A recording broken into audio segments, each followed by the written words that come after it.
Welcome back from that short break. You are still watching Urban TV, and of course, this is TNR Celebrity Edition. Now, many young Ugandan couples who want to formalize their relations by walking down the aisle now have to face tougher financial challenges due to continuing slide of the shilling against the dollar. Key wedding inputs are mostly imported, and one item that makes a considerable portion of the budget is the bridal gown. It inspires from the ongoing Bride and Groom Expo that the price of gowns is set to double, and some wedding clothiers have suspended importing the gown materials altogether until the shilling stabilizes. We have details to that story.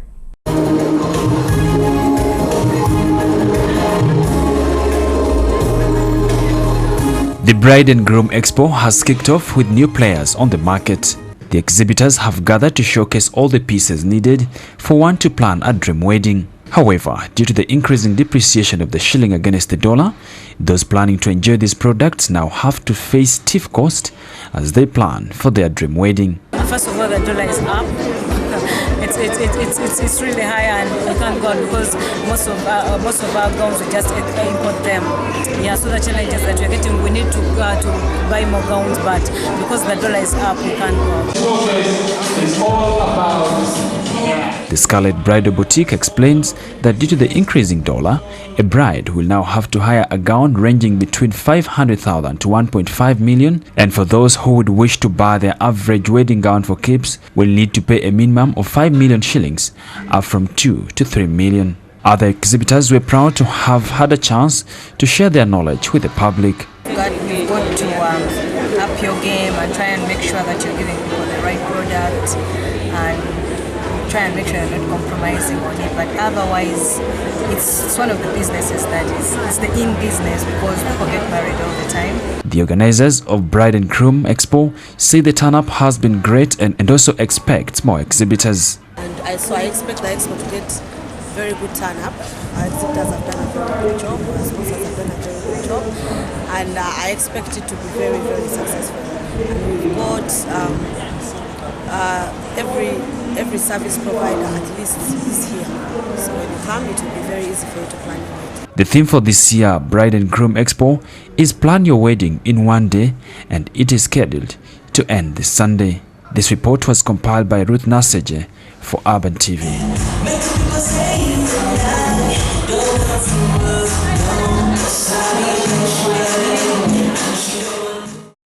AISHA Nabukeera, the 20-year-old girl, has become the symbol of the abused children. She is in her Form 6 vacation waiting to be admitted at Uganda Christian University for the course of Social Work and Social Administration. The transition of AISHA Nabukeera has not only gone from the victimized young girl to an educated lady, but she has gone as far as believing she is still beautiful and can represent Uganda even at the international level as Miss World. Okay. AISHA Nabukeera, the 20-year-old girl, has become the symbol of the abused children. She is in her senior 6 vacation, waiting to be admitted at the Uganda Christian University for the course of Social Work and Social Administration. The transition of AISHA Nabukeera has not only gone from the victimized young girl to an educated lady, but she has gone as far as believing she is still beautiful and can represent Uganda even at the international level as Miss World.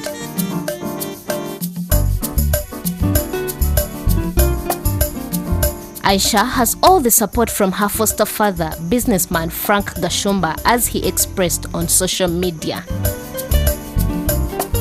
Someone can't force me to do something I don't want. I'm 20 years, so my uncle is just supports me because I remember that time I took the forms to him to sign.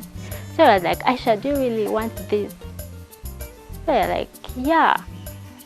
And then you're like, I will support you in anything.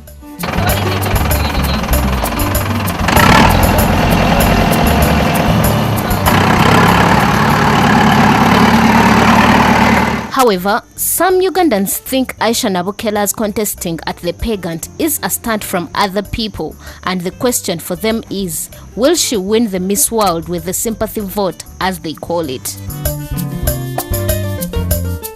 I think there's an opportunist somewhere who's trying to push her to do things that he thinks are right, which are wrong, it's very disheartening to see a person of an Nabukeera stature being put in the limelight in this direction. Goes on the world stage, she's going to represent us and we want her to win.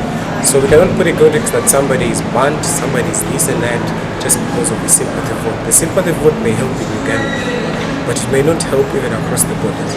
Miss Uganda is about people's votes, right? If I'm correct, it's what people want. So it's just fair enough that she's given the chance to participate. If she's voted and she comes out the best, perfect. So everything ends here that is not needed, the rights.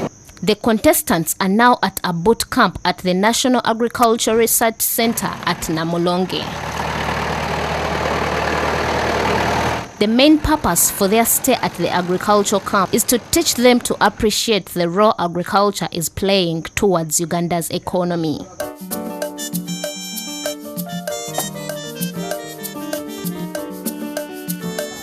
Aisha, who says she is comfortable being under the sun, finds the experience interesting. I'm not intimidated because I believe in God, and then I believe I can make it. It's God who brought me here, so I'm strong.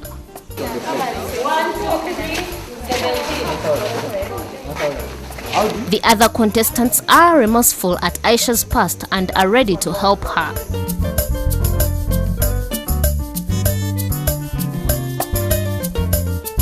Aisha attracts attention even at the farm, and farmers want to take selfies with her.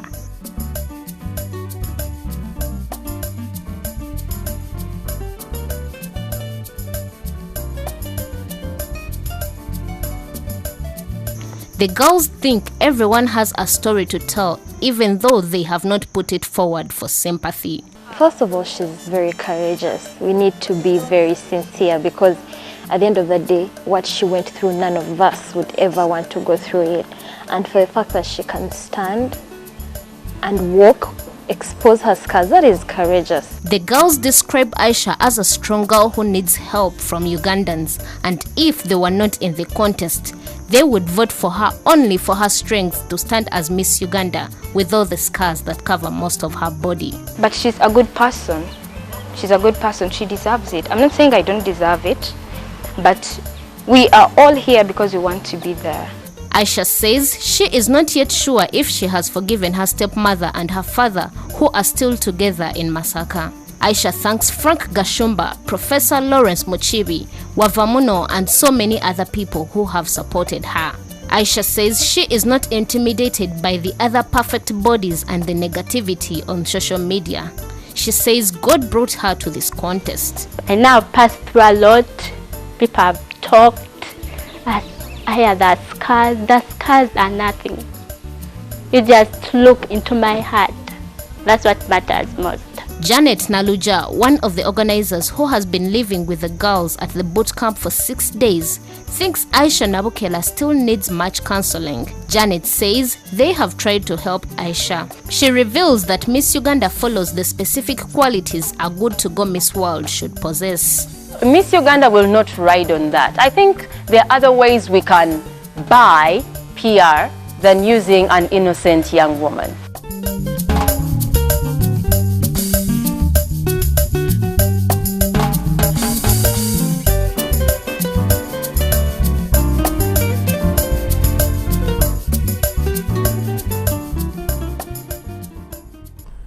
And well, for those of you who joined us a little late on TNR Celebrity Edition, let's have a recap of our top stories.